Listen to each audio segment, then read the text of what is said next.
Mistakes were made.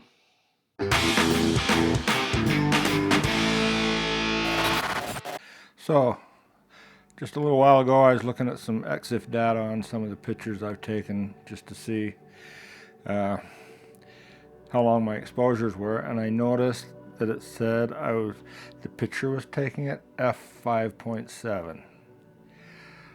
I had always assumed I was taking pictures at f2.8 because that's what the lens is. That's the last time I thought I shot with the lens. I set the lens up in, or I set the camera and the telescope up in Nina as an f2.8. I figured Nina would take care of that, so I'm stupid. That's not how it works. That's not how any of this works. I realize now that the camera is set to manual and you have to set all that stuff up in advance. So now I guess I get to start over learning a few things. I guess that's one of the biggest parts of any hobby, is making mistakes and learning from them. So I guess we'll move forward, try something new. Let's go image. So in my defense, this is what the camera looks like when it's plugged into the computer, so you can't see the settings. That's my excuse, and I'm sticking to it. So here, we'll unplug from the, let me see, my f-stop is set way too high, so we hit the Q. That.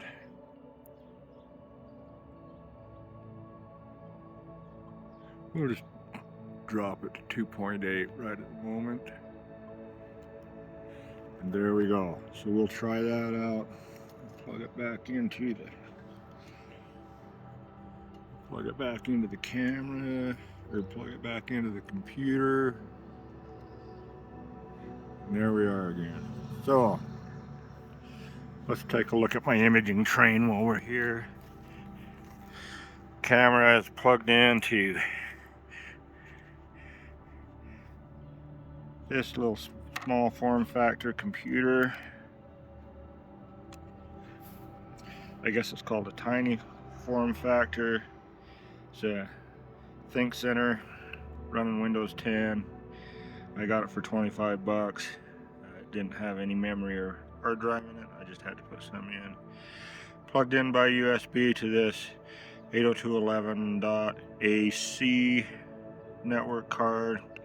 This is kind of running headless, so as soon as it boots up, it automatically connects to my internal network in my house.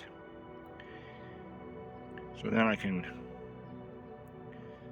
remote desktop to it from my desktop or my laptop or my iPad, whatever it takes, wherever I am. I usually use my iPad when I'm outside, polar aligning and focusing.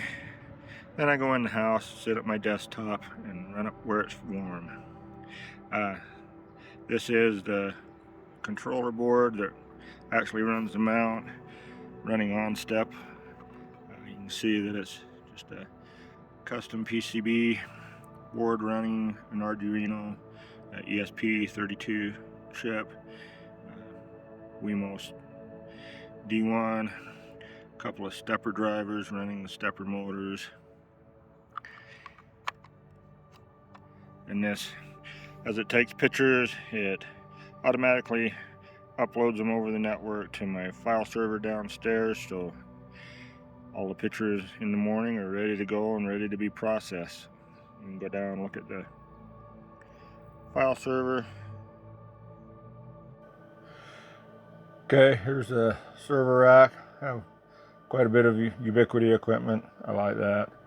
I have one QNAP NAS server and a QNAP expansion drive. There's two RAID 5 volumes, probably around 12 terabytes. UPS. This is where all the pictures get sent, so they're ready for me to go in the morning. This is a 2012 Mac Pro. I got it at surplus sale for 50 bucks. Didn't have video card, memory, or hard drives in it, but I had those. dual 6-core Xeons. I put 48 gigs of RAM in it, running triple channel. Radeon Sapphire 58 or 580 RX with an M.2 NVMe drive on a PCI Express card with a USB-C card next to that, also on PCI Express.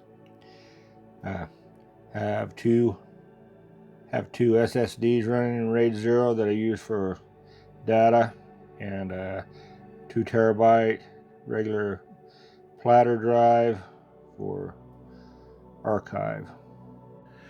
Okay, and lastly we got Scarlett Focusrite 4i4 IEMA A07 amp, mechanical keyboard, DaVinci Speed Editor, and some studio monitors that I built from Parts Express. They're called Overnight Sensations.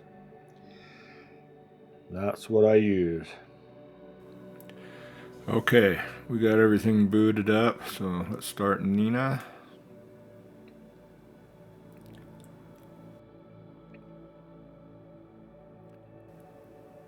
Okay, the first thing I always have to do is connect my camera. It likes to turn off if you don't get it set up right away.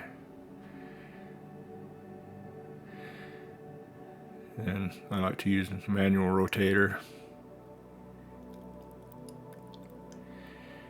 And my telescope.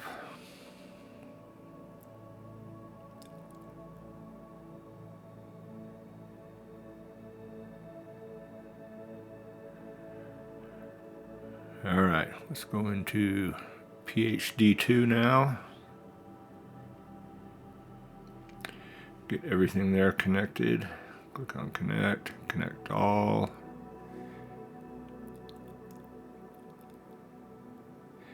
There we go, back to Nina.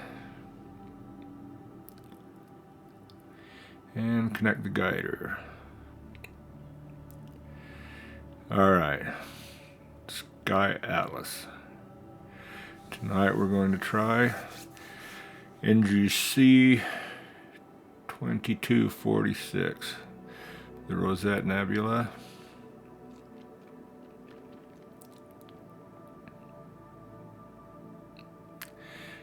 Yeah, I have my custom horizon in, which is pretty cool. So we'll just set this for framing assistant.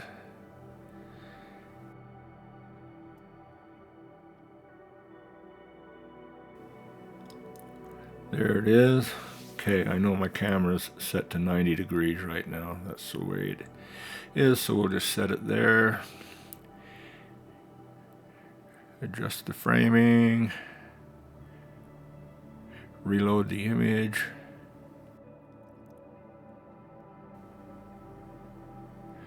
There we go. Alright, so add the target to sequence. Simple sequence. I don't know how to use the other one yet. Alright, so go to target options. Slew to target, center target, start guiding. We will do 180 seconds. We'll just put 100 in for right now.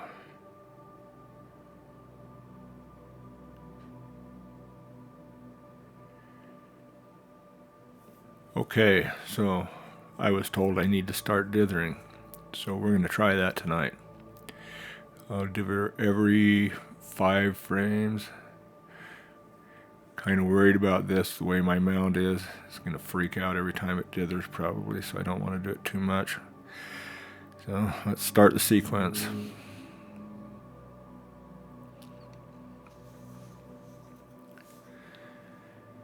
Right, unparks the mount, start slewing, so we'll go to the imaging tab and watch it.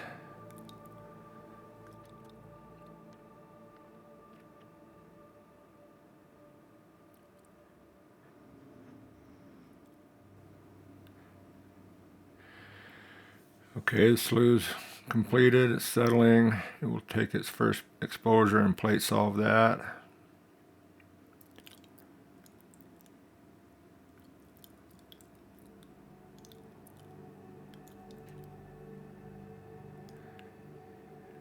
Looks like we're not quite there. I can see the Rosette Nebula in the bottom right there. So we're close.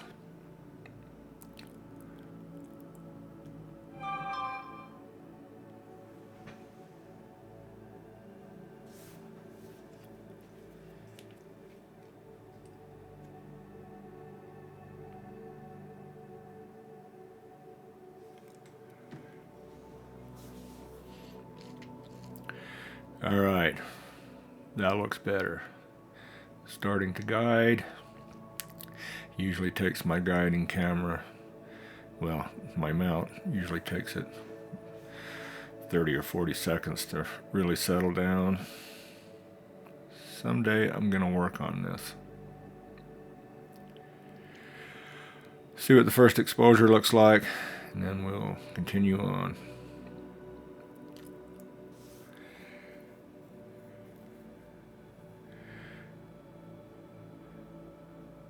Looks like my meridian flip's gonna be about 3:18 in the morning, so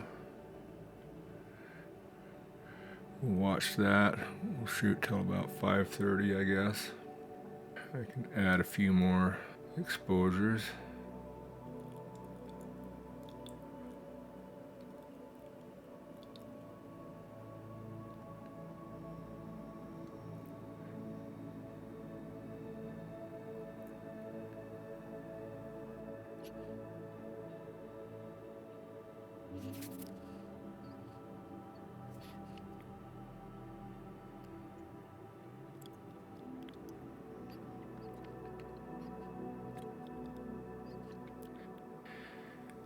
All right, we're coming up on our first exposure.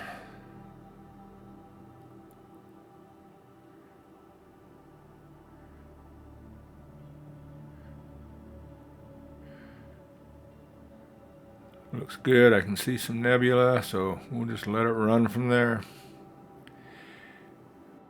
Okay, let's look at my accomplishments here. Rosette Nebula f2.8. I got to shoot for a couple of nights between clouds. Really been having a lot of trouble lately with the clouds. It's starting to get wintertime in Utah.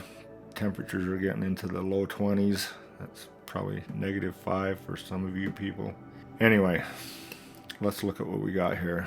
I'm not going to go through all the processing today. Ain't nobody got time for that. So here's what we got. And as you can see, it's absolute crap garbage. The stars are all bloated, haloed. Apparently this lens isn't good for astrophotography at 2.8, taking that long of exposures. Maybe if I took shorter exposures. I was really depressed. I also, since the Rosette didn't come up till about 10:30, quarter to 11, I had a few hours while it was dark beforehand, and I did try my hand at the Cygnus Loop too, and as you can see, it also looks like crap.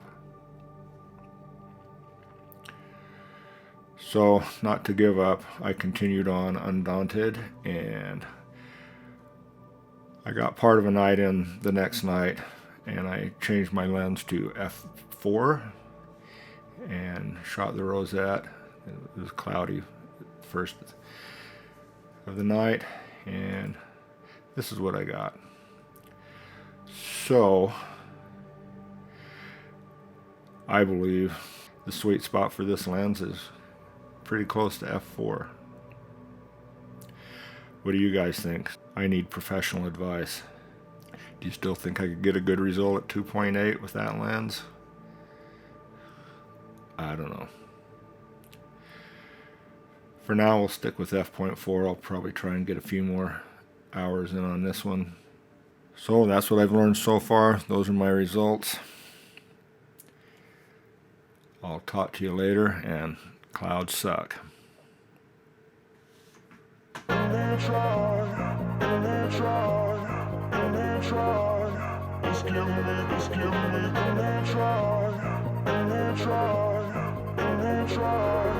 Let's give me